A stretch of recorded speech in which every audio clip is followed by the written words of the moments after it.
डांगी जिन्होंने भारतीय जनता पार्टी की जमानत जब्त कराई थी इस लोकसभा क्षेत्र के अंदर।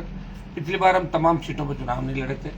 हमारा मकसद व्यवस्था परिवर्तन है। राष्ट्रीय लोकतांत्रिक पार्टी का ये मुद्दों पर आधारित पार्टी है। ये हमने हुंकार रैलियों के माध्यम से कर्ज मुक्त किसान, फ्री बिजली, टोल मुक्त राजस्थान, मजबूत लोकायुक्त और रोजगार, इनको लेके राजस्थान में परिवर्तन की हुंकार भरी थी। उसका परिणाम था स्टेट हाईवे टोल फ्री हुए वसुंधरा सरकार के टाइम, 500 की बिजली फ्री हुई, 50,000 नौकरियां, 50,000 कर्जे की भी बात चली। और देश में जो कर्ज माफी की बात चली थी वो नागौर के अंदर जो हुंकार मार रैली हमने की थी 16 के अंदर, उसके बाद महाराष्ट्र, आपका उत्तर प्रदेश और तमाम इलाकों के अंदर बड़े किसान आंदोलन हुए। किसानों ने मध्य प्रदेश में और तमाम जगह कई जगह सेना पे गोलियां भी की। उस आंदोलन को हवा राष्ट्रीय लोकतांत्रिक पार्टी की हुंकार मार रैली के बाद इस कर्ज माफी आंदोलन को हवा मिली।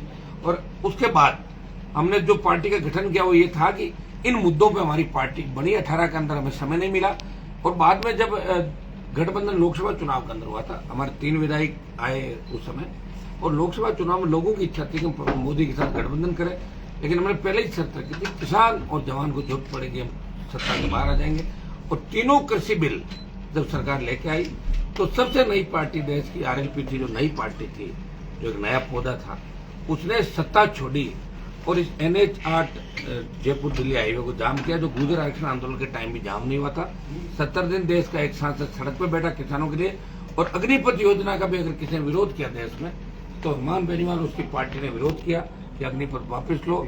और 2 लाख जवानों की रैली जोधपुर में करके जवानों के सम्मान में भी हमने संघर्ष किया। लोकसभा के अंदर आप रोज देखते हैं कि राजस्थान की तमाम लड़ाई अगर कोई लड़ता है, 24 मोदी के जयकारे लगाता है, एक राजस्थान की जय बोलता है आरएलपी का सांसद, चाहे जवान, किसान, तमाम मुद्दे और स्टेट गवर्नमेंट के खिलाफ, चाहे पेपर लीक के मामले हो, चाहे रीट के हो, चाहे सेकंड ग्रेड के हो, चाहे अपराध हो, गैंगस्टर अगर घटनाएं कर रहे हो, चाहे आपके अफीम के पट्टों के मामले हो, चित्तौड़ के, मेवाड़, मानगढ़ से लेके तमाम आदिवासी बेल्ट से लेके तमाम मुद्दों पर राष्ट्रीय लोकतांत्रिक पार्टी सड़क से लेके बीजेपी का विरोध करे। मतलब जो थर्ड फ्रंट सही मायने में अगर कहा जाता है वो आरएलपी थर्ड फ्रंट की भूमिका के अंदर है। और राजस्थान की विधानसभा में उसका कांग्रेस में विलय हो गया।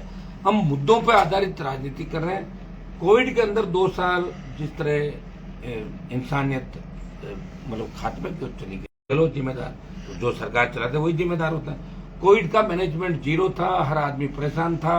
उसके बाद लंपी के अंदर किस तरह गोमाता ने दम तोड़ा, जो हालात आपके सामने आज राजस्थान जिस दौर से गुजर रहा है, उन तमाम मंत्रियों को अरेस्ट करना चाहिए जिनको आपने घर बिठा दिया। हीट में जिम्मेदार कौन था? यह राष्ट्रीय लोकतांत्रिक पार्टी जवाब मांग रही राजस्थान की जनता से। और हम मजबूती के साथ मेवाड़ ही नहीं, पूरे राजस्थान में जो लोकसभा हमारा प्लेटफॉर्म पे वहां मैं और विधानसभा के प्लेटफॉर्म पे मेरे विधायक, बजरी का मामला होता है, बजरी माफिया सरकार को जेब में रख के घूम रहा था बीजेपी का, तभी हनुमान बेनीवाल अकेला हर व्यक्ति लड़ाई लड़ रहा है। यहाँ की बात हम करें कि स्थानीय लोगों को रोजगार मिले कंपनियों में 80%, ये कानून बने। ये अगर मामला पुरजोर तरीके से उठा रहा, बाड़मेर से चित्तौड़ और भिवाड़ी तक, ये राष्ट्रीय लोकतांत्रिक पार्टी का एजेंडा। हम चाहते हैं कि यहाँ तो सत्ता में नहीं आई, लेकिन आप देखें कि किस तरह क्षेत्रीय पार्टियों की मान्यता खत्म हो रही है। दिल्ली में बड़ी जो पार्टियां थी उनकी चुनाव आयोग ने राष्ट्रीय पार्टी की मान्यता खत्म कर दी। और एक तरफ राष्ट्रीय लोकतांत्रिक पार्टी को क्षेत्रीय पार्टी की मान्यता के साथ साथ पंचायत पालिका चुनाव और तमाम उपचुनाव लड़े। और मेवाड़ से लेकर सरदार शहर के उपचुनाव तक आप देखिए कि 8 चुनाव में 1 आरएलपी जीती है, 4-5 जगह अच्छे प्रदर्शन है, 2 जगह बीजेपी को 3rd और 4th नंबर में धकेला। तो ये हमारे लोगों, इस जनता का, किसानों का, जवानों का प्यार प्रेम है कि हनुमान बेनीवाल को वो परिवर्तन की दिशा के अंदर एक देख रहे हैं अपने भाई के रूप में कि राजस्थान में बदलाव करेगा, नए राजस्थान निर्माण करेगा। इसको लेके हम मजबूत अभी हम चल रहा है, तो आज उसको और गति देने के लिए मैं चित्तौड़ आया हूँ। और चूंकि भारतीय जनता पार्टी ने भी चित्तौड़ को जिम्मेदारी दी है और हम भी चाहेंगे कि चित्तौड़ में बीजेपी की एक भी सीट नहीं आए। ये हमारा रहेगा 5 की 5 सीटें भारतीय जनता पार्टी को हम दोबारा 23 के अंदर हरा के संदेश दें कि आप मित्र गहलोत जी जो राजनीतिक संकट में भी छोड़ के आए और मानगढ़ में भी 15 मिनट अलग बात करे थे, तो मिलावा कौन है यही समझ में नहीं आ रहा है। मुझे लग रहा है गहलोत मोदी से मिल रही है।